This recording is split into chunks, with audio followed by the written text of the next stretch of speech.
Maraming mga nagulat dahil nanood ang tatlo sa Mahalima. Nandito sina SB19 Pablo, Justine at Stel para manood at suportahan ang kanilang kuya na si TJ Monterde para sa Day 2 ng Sarili Nating Mundo Sold Out Concert.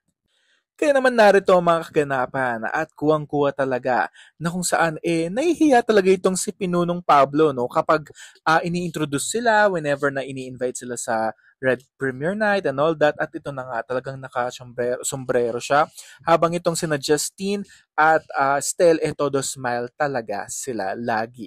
Oh my God, Justin Pablo and Stel in TJ Monterde Sarili Nating Mundo Conde, talagang grabe din talaga, 'di ba? Concert ni Kuya TJ yung pinunta ko ngayon sa Arena pero halos sobrang lapit ko sa SB19.